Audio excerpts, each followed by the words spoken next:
What is this thing called change? Well, the dictionary defines it first as to make something or someone different, to alter or modify. The second part of the definition claims change implies replacing something with something else, especially something of the same kind that is better or newer, to substitute one thing for another. But there's a problem in business today when it comes to change. I can best illustrate it with a simple story. It's called the gorilla story. The story starts with a cage containing 5 gorillas and a large bunch of bananas hanging above some stairs in the center of the cage. Before long, a gorilla goes to the stairs and starts to climb toward the bananas. As soon as he touches the stairs, all the gorillas are sprayed with cold water.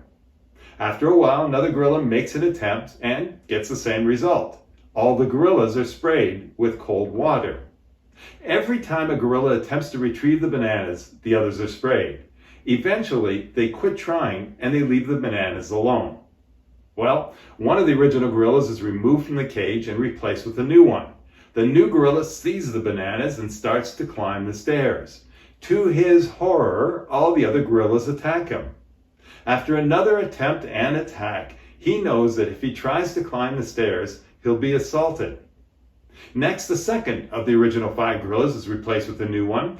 The newcomer goes to the stairs and is attacked. The previous newcomer takes part in the punishment with enthusiasm.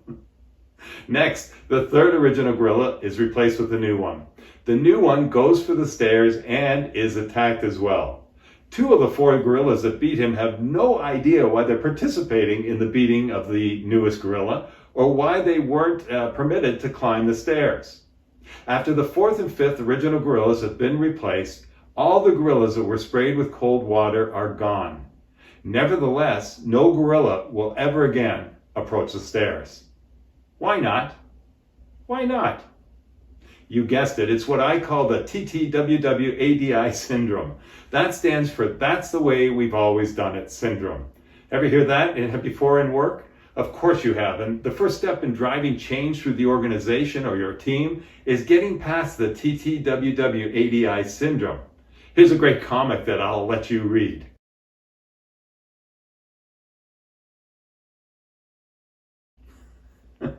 A little violent, but it gets the point across, doesn't it?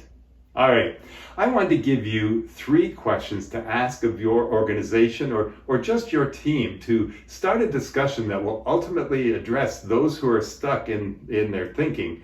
You know, if it ain't broke, don't fix it. The first question is, why is change so threatening to so many people? I ask this of all my clients worldwide when I'm entering into a training program, and the number 1 response I get is fear. Fear of the unknown, fear of failure.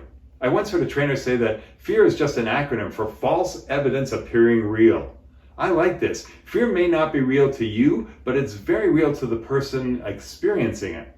When I dig deeper, many people will say that fear comes from the culture. Think about it though.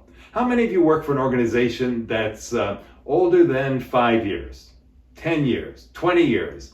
Do we really want to focus on the culture? When I hear that, the hair on the back of my neck stands up.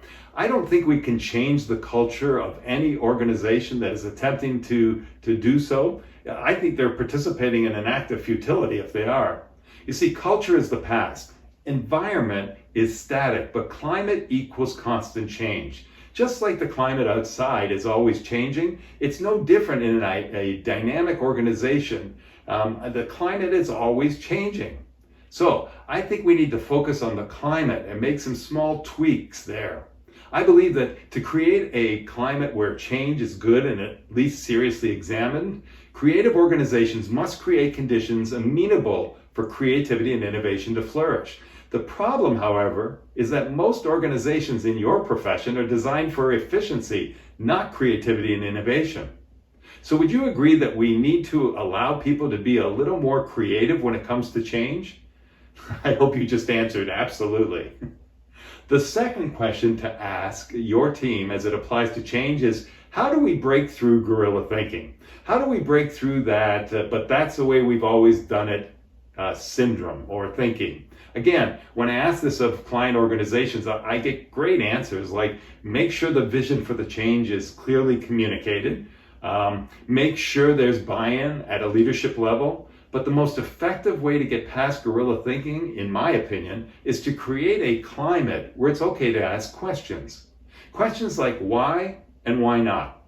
Why do we always do it that way? Why not try it this new way? The challenge, of course, lies once again in knowing your team. Have any of you ever had a 2 or 3-year-old in your life? Remember the whys? Why daddy? Why mommy? Drove you crazy, right? I remember when I had my own advertising and marketing firm and had a team of incredibly creative people. One of my employees introduced me to the yellow card in soccer, a penalty card.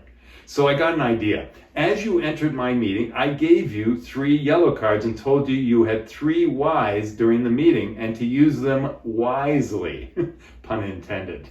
I'm guessing that most of you do not have a climate where it's okay for people to ask why. It's the crucial step in getting people to thrive from change. And the third question is to ask your team what motivates people to move outside their comfort zone. You'll receive all kinds of answers like money, food, and example. I think, however, it's more about pressure, personal and professional. Personal would sound something like, if you don't get outside of your comfort zone, you may not be here a year from now. Professional isn't much different. If we don't get outside of our comfort zone, we may not be here a year from now. Please take a picture of this slide. So you have these 3 critical questions to ask your team to at least start a discussion on change. With many employees naturally resisting anything but the status quo, leaders often struggle to keep employees engaged during times of organizational change. Most change in and of itself can generate a sense of unease because it pushes employees out of their familiar and comfortable territory into the new and unexplored.